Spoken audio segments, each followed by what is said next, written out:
At ang dalawang verse na ito ay binabanggit po na isa sa mga great promises ng Panginoon sa Biblia.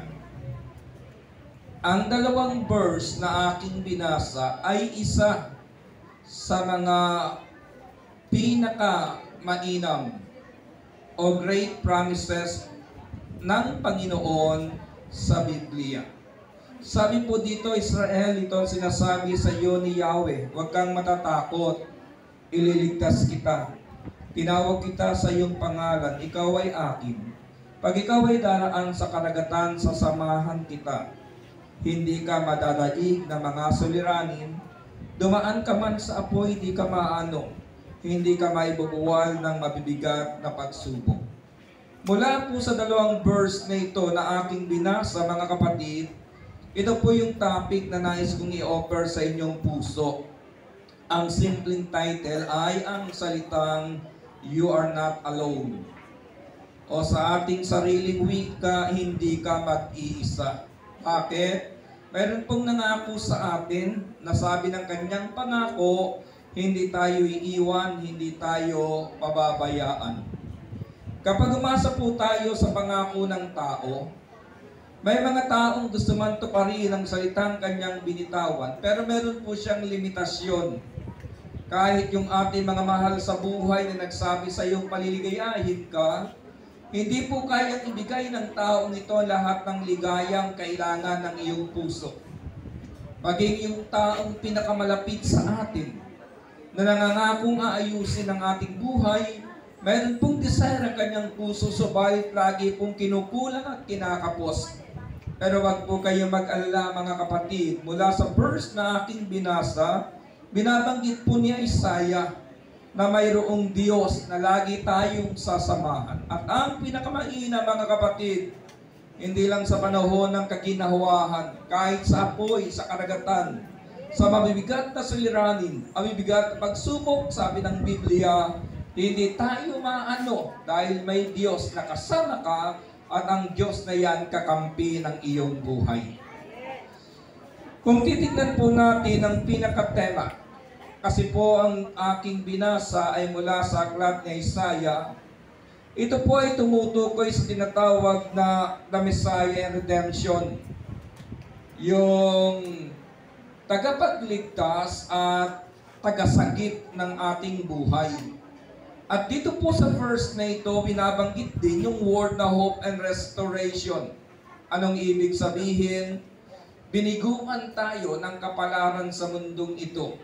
Biniguman tayo ng tao sa mundong ito. Biniguman tayo ng sitwasyon sa mundong ito. Meron pong Diyos na nagbibigay ng pag-asa. At ang Diyos na yan, umaayos na ngayon upang magkaroon tayo ng isang maayos at magandang bukas. Nakikinig po kayo, mga kapatid? Kaya po sa dalawang verse na ito ang iniaalok sa atin. Una, offers a message of comfort, identity and assurance in God's love and protection. Sabi ng Panginoon, ako ang lumikha sa iyo, ikaw ay akin. Nilikha po tayo ng Panginoon dala ng kanyang pag-ibig sa atin. Kaya naniniwala ako bilang preacher, hindi po tayo gigisingin ng Panginoon kaninang umaga kung hindi niya tayo pinaghandaan ng biyayang kailangan natin sa maghapong ito. Nanay, tatay, maintindihan ninyo ako. Natutulog pa lamang yung ating mga anak. Gumigising na tayo sa madaling araw. Nagluluto ng pagkain. Nag-aayos ng lamesa. Para kapag ginising mo yung mahal mong anak, kakain na lang doon sa pagkainan na iyong inihanda. Sino po ang naglagay sa iyong puso ng ganyang uri ng pagmamahal? Walang iba kundi ang Diyos. Kung tayong mga magulang nag-iisip na mabuting bagay para sa bukas ng ating mga anak, samantalang marami tayong pagkukulang, gaano pa kaya ang Diyos na hindi magkukulang, na hindi siya mag-isip ng magandang bagay o kinabukasan ng ating buhay? Kaya ang dalawang verse na ito offers a message of comfort, identity, and assurance in God's love and protection. Ikalawa po, mga kapatid, freedom from fear because of God's redemptive power. Sabi ng ating binasa ay ganito, nakikinig ba kayo? Do not fear, for I have redeemed you. Sa ating sariling wika, huwag kang matakot sapagkat tinubos kita. Huwag kang matakot sapagkat iniligtas kita. Sabi ko nga sa inyo, ang verse na ito ay patungkol sa Messiah at sa kanyang redemptive power sa ating buhay. Nang tao po sa panahong ito ng bagong tipan tayo ng makasalanan pa, ang buhay natin ay nasa ilalim ng sumpa. Kaya nga minsan narinig ko, sabi ng isang sister, mas hindi ako takot sa katapusan ng mundo, mas takot ako sa katapusan ng buwan. Kasi kapag katapusan ng mundo, pantay-pantay na daw, pero katapusan ng buwan, marami siyang bayarin. Pero tingnan nyo mga anak ni El Shaddai, wala tayong katapusan, lagi tayong may umpisa, sapagkat alam nating may Diyos na nagpapasimula ng isang masiglang panibagong buhay. Bakit? Tinubos po tayo ng Panginoon. Hindi iaalay ni Kristo ang kanyang buhay sa atin kung hindi pupunuin ng Panginoon ang laman ng ating mga bulsa. Sabi ko nga sa aking preaching, mga kapatid, hindi po tayo iaalis ng Diyos sa lugar ng Ehipto kung hindi niya tayo ihahatid sa lugar ng Kanaan.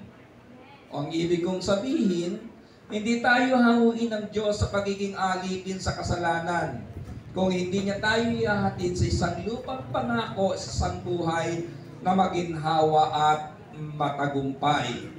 Kaya sinasabi ng Biblia, huwag kang matakot. Huwag tayong matakot, huwag tayong mangamba. May Diyos po na tumubos sa atin, nagligtas sa atin. At ang sabang aral na nais pong ihatid sa atin ang verse na ito, pakinggan nyo mga kapatid. Una, 2 verse po ito. Sabi ko sa inyo, ang 2 verse na ito ay great promises ng Panginoon na natala sa Biblia.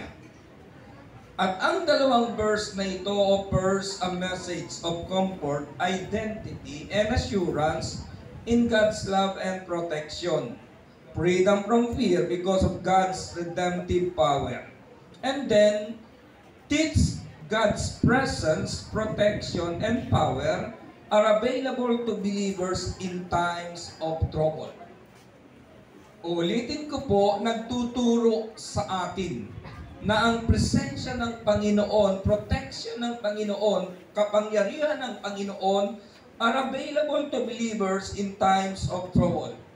At ito pong verse na ito, mga kapatid, ay pinatunayan sa isang kasaysayan sa Old Testament. Nang panahon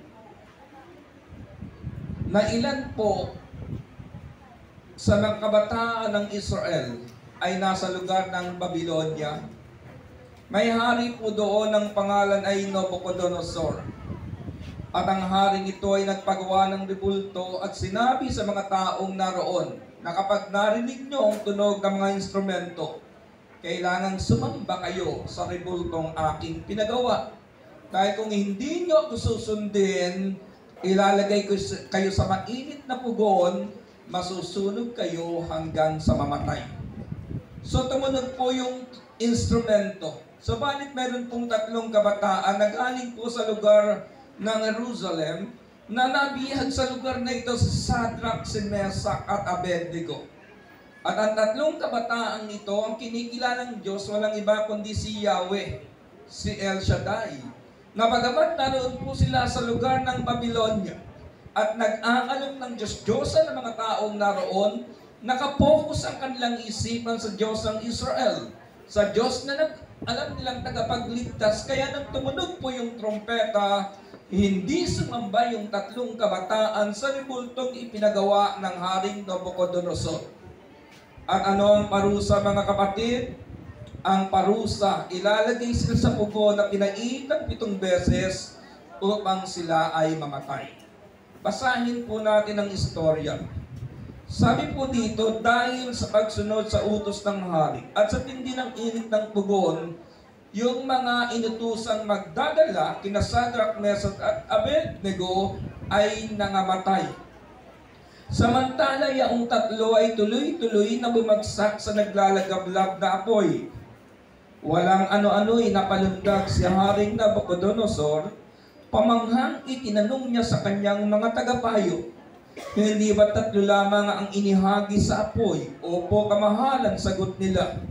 Daniel chapter 3 verse 25, bakit 4 ang nakikita kong lalakad-lakad sa apoy at hindi nasusunog, at yaong isa ang tingin ko'y Diyos? Napakinggan po ninyo mga kapatid, ano ang pangako na binanggit dito sa ating binasa?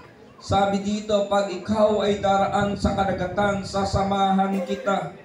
Hindi ka madadaig ng mga suliranin, dumaan ka man sa apoy, hindi ka maaano, hindi ka maibubuwal ng mabibigat na pagsubok. Ang salitang apoy na binanggit po dito mga kapatid ay tuloy-tuloy na pagsubok ng buhay. Yung binanggit ko sa inyo sa aklat ni Daniel ay literal na apoy na inilagay po yung 3 kabataan para mamatay o masunog doon. Subalit, nang tignan ng haring ito, 4 ang nakikita niyang naglalakad sa loob ng mainit na pugon, at ang sabi ng hari, ang isa'y Diyos. Ano ang gustong sabihin ng istoryang ito mga kapatid?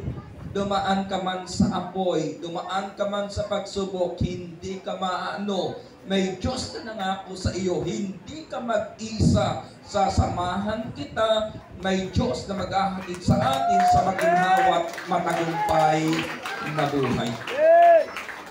Ngayon, paano natin mararanasan sa ating buhay ang Isaiah chapter 43 verse 1 and 2? Uulitin ko po, simpleng tanong.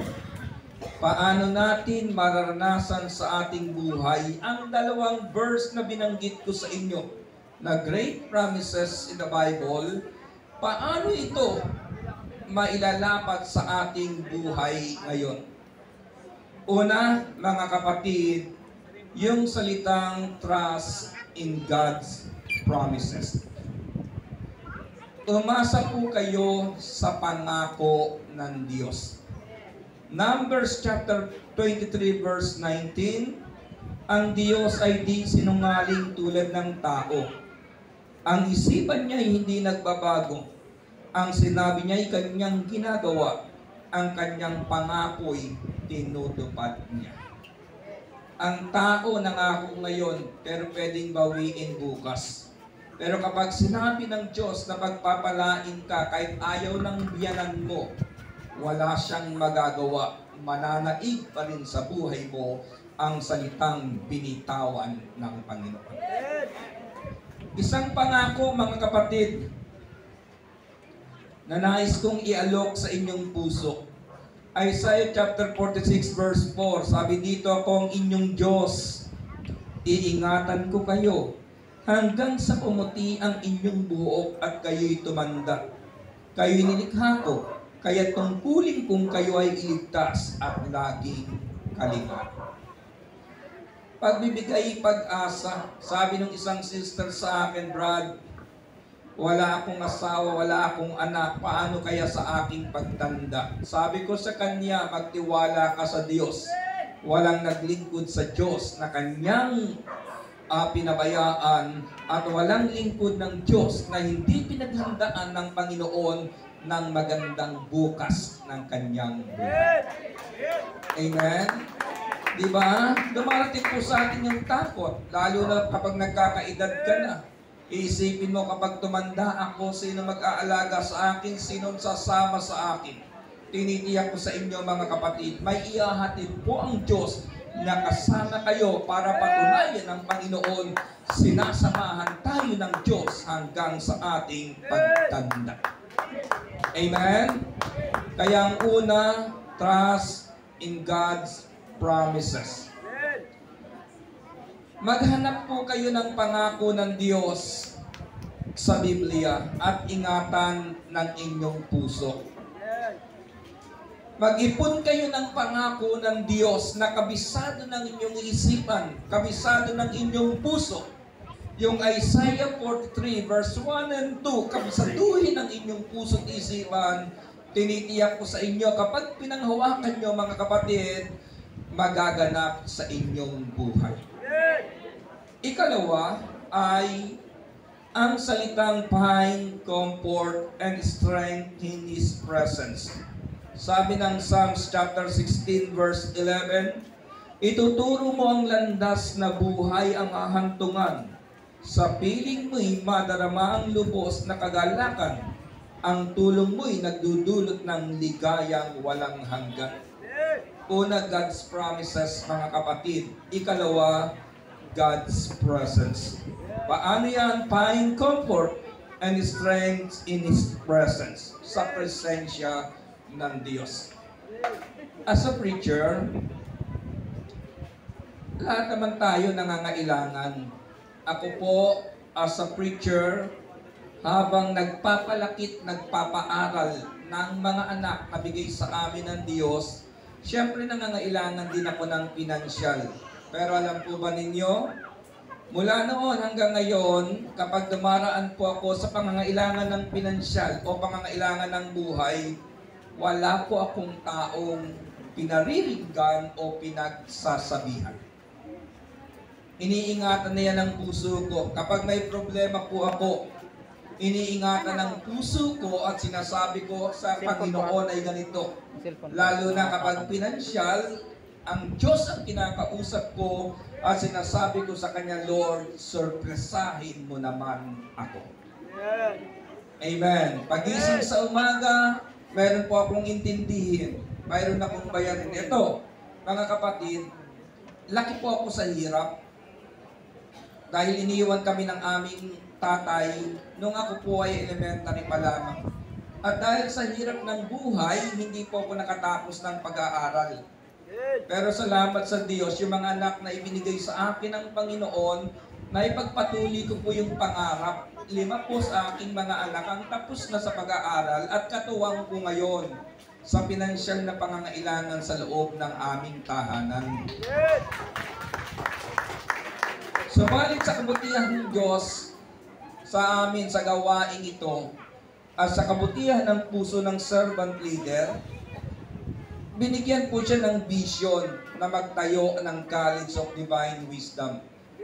At kami po ang unang estudyante, batch niyan mga kapatid, kaming mga preachers na naroon sa Amorsolo at ang biyaya namin noon, 70% ng aming tuition fee ay discounted, 30% lang yung aming babayaran at yan po ay installment pa. Naranasan ko ito first year, second sem. Kailangang magbigay po ako ng bayad para sa aking tuition fee dahil araw ng Martes ay mayroon kaming examination. Pero nung silipin ko yung wallet ko, araw po ng Linggo, bitin pa. Kaya sinabi ko sa aking may bahay, bukas di ako muna makabayad ng tuition fee ko at sa Martes, hindi rin naman ako maka-exam. Sabi nung aking may bahay, yung anak mo o yung anak namin, yung ikalawa naming anak, sabi niya, katasasahod lang. Binigyan ako ng pang-grocery. Katukin mo sa kwarto, may pera pa iyan. Kinatok ko po. Pagkatapos sinabi ko sa anak ko, yung pakay ko, sabi sa akin ng bata, magkano po ba kailangan ninyo? Sabi ko, 2,000 lang, maka-exam na ako sa araw ng Martes. Alam po ninyo, ginawa ng anak ko, umugot ng 2,000 sa wallet niya. Inilagay sa kamay ko at nang lumapat yung pera sa palad ko, itong sabi niya sa akin, basta, pagbutihin nyo, pag-aaral nyo. Di ba? Okay naman mga kapatid? Hindi baling sermonan ka ng anak mo, ang importante, support siya sa lahat ng pangarap mo sa buhay. Yan po ang biyaya sa buhay ng mga taong naglilingkod sa Diyos. Kaya ang ikalawang bagay mga kapatid, find comfort and strength in His presence. Pagising po sa umaga, huwag kayong nagmamadaling lumabas ng kwarto. Mag-relax muna kayo. Ikalmante ninyo ang inyong puso sa presensya ng Panginoon. Matapos ka mag-pray, tumahimik ka, 10 minutes to 15 minutes, doon ka lang. Huwag kang nagmamadali. Alam mo ba ninyo, kapag nagsimula kayo ng pressure sa umaga, hanggang pagdating ng gabi, matutulog ka na lang, puro pressure pa rin ang takbo ng iyong buhay. Lumagi ka sa presensya ng Panginoon, pakalmante ka. And then, kapag kalmante ka na, lumabas ka, kahit salubungin ka ng maraming problema, kaya mong tayuan ang problemang iyan sapagkat kasama mo ang Diyos simula nang gumising ka hanggang sa maghapon ng iyong buhay. Amen.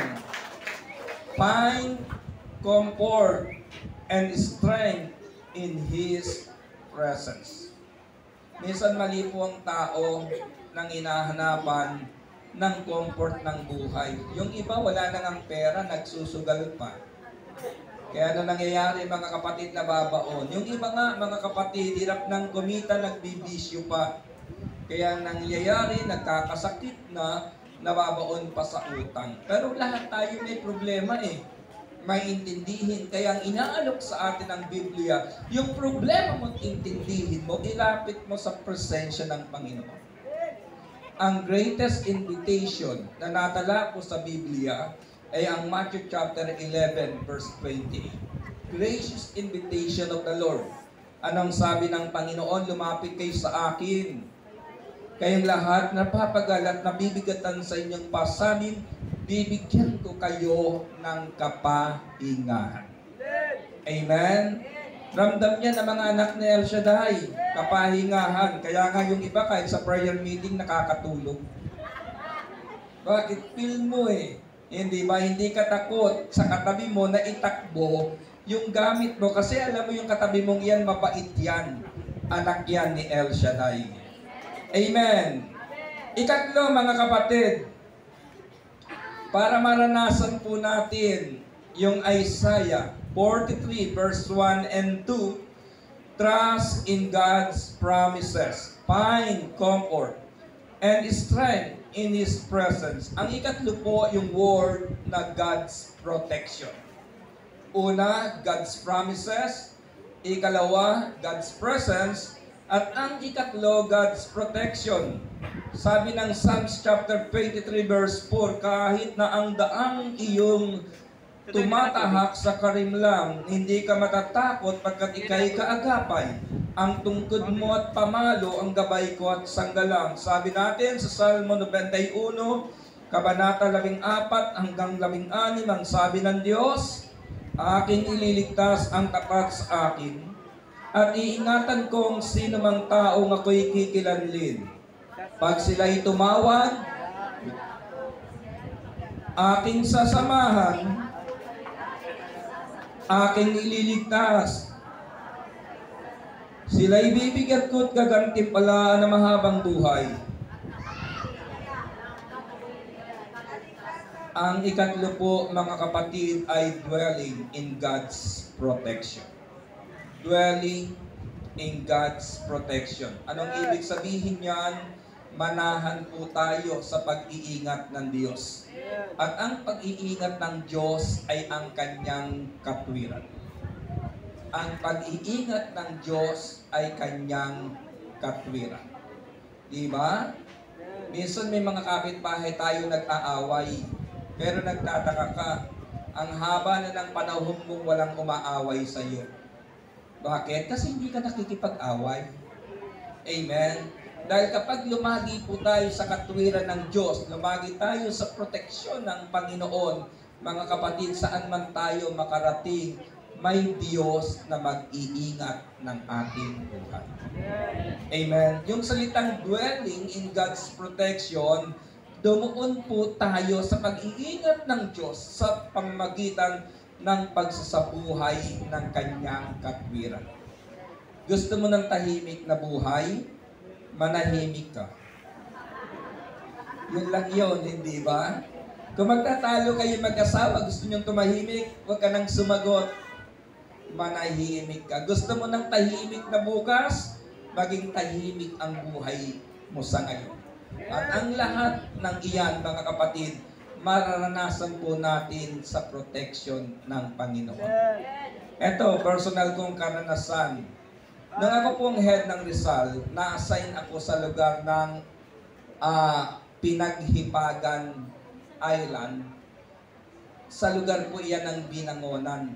Natatapos po doon, gabi na, alas 9. So magbabangka kayo, magpupunta ng Binangonan, and then biyahe po papunta ng Pasig Crossing, pauwi ako ng Valenzuela. Nung makarating po ako doon sa Binangonan, almost 11 na siguro yon na gabi.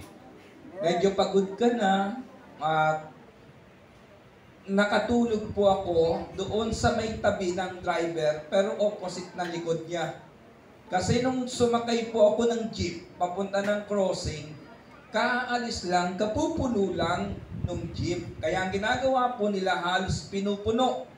Ako po'y sumakay doon sa malapit sa driver, opposite sa likod niya, dito sa kabila, kasi iniisip ko para hindi ako mag-abot ng pamasahe.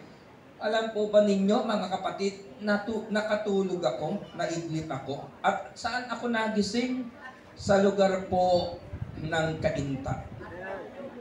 Sa lugar ako ng Cainta nagising, at kung saan po ako nagising, sa isang police station. Alam niyo kung bakit? Yung aking sinakyan po na jeep na hold up sa double highway. Wala po akong kamalay-malay. Nang malaman ko po na hold up, tinignan ko yung aking wallet, tinignan ko yung remittance ko, tinignan ko yung relo ko, wala pong nawala o nabawas sa akin. Kaya lang, meron pong isang pasaherong babae na nagsabi doon sa pulis na ang sabi niya, imbestigan niyo yung mamang yan kasi yan lang ang hindi kinuhaan ng hold upper. Baka kasabwat ho yan kasi yan ang unang nakita namin sa loob, nakatulog lang. Alam po ninyo, mga kapatid, tinanong po ako ng pulis. Ipinakita ko yung mission order ko. Ipinakita ko yung aking mission order na sabi ko galing ako sa Pinaghipagan, ganito, nag-preach ako. Tinignan po ng pulis at ito ang sinabi niya, preacher pala ito ni El Shaddai. Hindi ito gagawa ng di mabuti. Pinaalis na po kami. Alam niyo, sa natuwa po ako sa sinabi noon, preacher pala ito ni El Shaddai, hindi ito gagawa ng hindi mabuti. Ang tao sa mundo, naniniwala ang mga anak ni El Shaddai, mababait at mabubuti. Amen? Kaya naniniwala ako, walang workers sa Manila na chismosa. O, di ba? Ano yung ikatlo? Dwelling in God's protection. And finally, mga kapatid, una, God's promises. Ikalawa, God's presence. Ikatlo, God's protection. And finally, sabi po dito sa Joshua chapter 1 verse 8, huwag mong kaliligtaan basahin ang aklat na yaon, dilidilihin mo yun araw-gabi, upang matupad mo ang lahat ng nasusulat doon, sa gayon giginhawa ka at magtatagumpay. Ang ikaapat, pinakadulo, para yung dalawang verse na binanggit ko sa inyo ay ma-enjoy ng ating buhay ngayon, activating God's power, reflecting on its teaching, and applying them to your life. Activating God's power. Paano yan? Reflecting on its teachings and applying them to your life. Yung Joshua chapter 1 verse 8, ito po yung naging turo kay Joshua. Si Joshua po, mga kapatid, ay itinuturing ng Biblia na second great leader ng bayang Israel pagkatapos po ni Moises. Si Joshua ay naging leader sa bayang Israel for almost 52 years. At sa panahon po ng pamumuno ni Joshua, wala pong karanasan ng bayang Israel na sila ay natalo. Nanatili po silang matagumpay, 31 hari ang nabihag nitong si Joshua, at nakuha po nila yung lugar ng Kanaan. At pagdating sa Joshua, sa dulo ng kanyang buhay, bago po siya mamatay sa edad na 110, naibalik niya ang bayang Israel sa lugar ng Sikem. At kanila pong nirenew ang kanilang baho sa Panginoon. At dito po, sinabi ni Joshua, yung pamosong awitin o verse na inaawit natin ngayon. Ano sabi ni Joshua? As for me and my house, we will serve the Lord thy God. Para sa akin at sa aking sambayan, kaya lamang kami maglilingkod. Anong gusto kong sabihin, mga kapatid? For almost 82 years ng buhay ni Joshua, nanatili siyang matagumpay. Hindi po sila natalo ng kanilang mababangis na kaaway dahil pinanghawakan ni Joshua ang sinabi ng Panginoon, huwag mong kaliligtaan. Basahin, aklat na yaon, dili-dilihin mo araw-gabi upang matupad mo ang lahat ng nakasulat doon. Sa gayon, giginhawa ka at magtatagumpay. Nang sabihin ito ng Diyos kay Joshua, ito ang pinakamalungkot na panahon ng bayang Israel. Namatay si Moises. At maging si Joshua, malungkot yung kanyang puso, pero ang sabi ng Diyos sa kanya, huwag kang matakot, sasamahan kita. Kaya naniniwala ko, mga kapatid, ano man ang pinagdaanan natin sa maghapong ito, sa oras na ito, pinatutunayan sa atin ng Panginoon, sinamahan niya tayo, sinamahan niya ang anniversary nito, at alam ko, may biyayang inihanda si El Shaddai sa inyo ngayon. Tayo po tayong lahat, mga kapatid, ilagay natin ang ating mga kamay sa tapat ng ating dibdib at panghawakan po natin ang pangako ng Diyos sa ating buhay.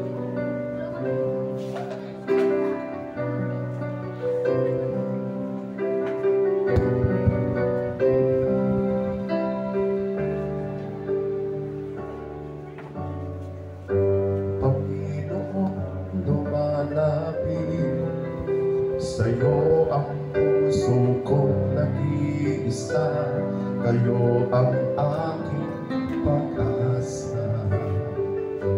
Panginoon, tungkol sa aking dalangin, tapat kailanpaman, aking kapayapaan. Pangako niyo, aking panghahawakan. Pangako niyo, ang tangi kong sandigan.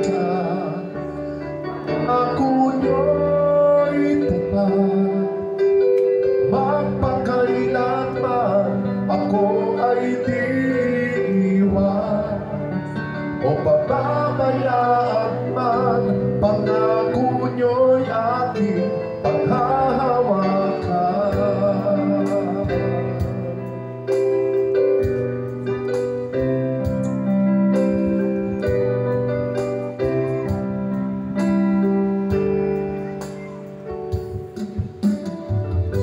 Panginoon, lumalapit sa'yo ang puso kong nag-iisa, kayo ang aking pag-asa.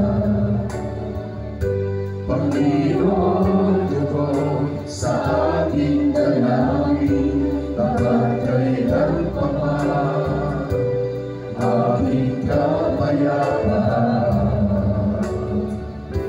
Pangako niyo'y aking panghahawakan. Pangako niyo, ang tangi kong sandigan.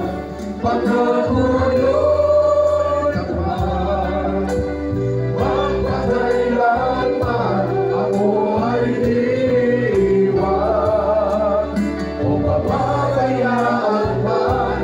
Pangako niyo'y aking panghahawakan. Pangako niyo'y aking panghahawakan. Pangako niyo, ang tangi kong sandigan. Pangako niyo'y tapat,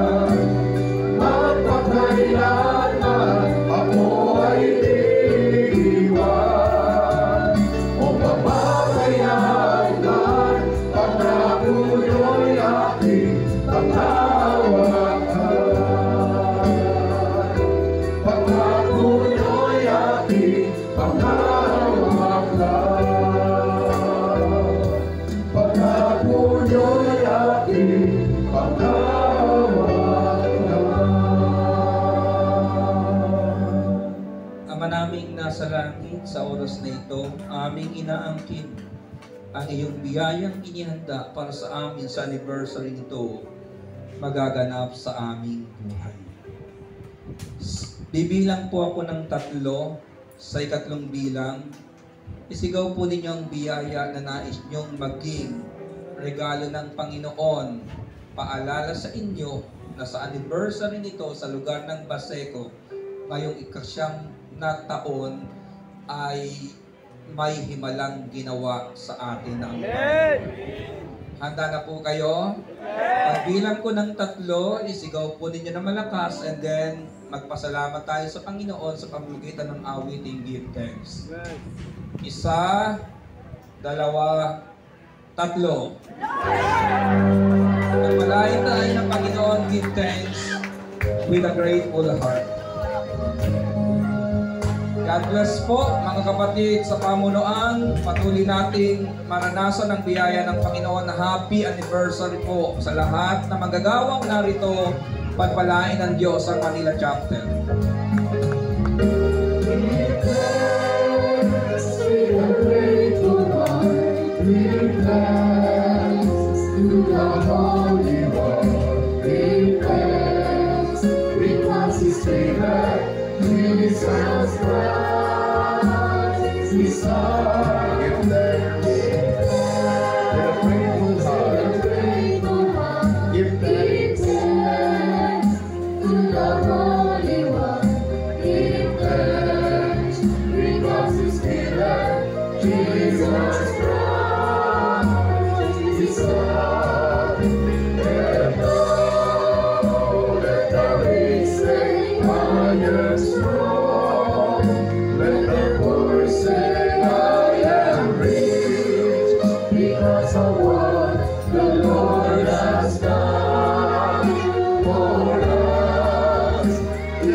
Purihin, palapakan po natin ang ating Panginoon Yahushua.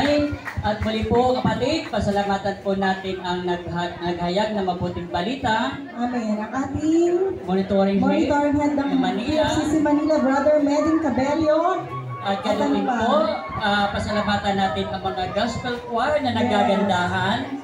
Ang ating pong mga support prayer chapter.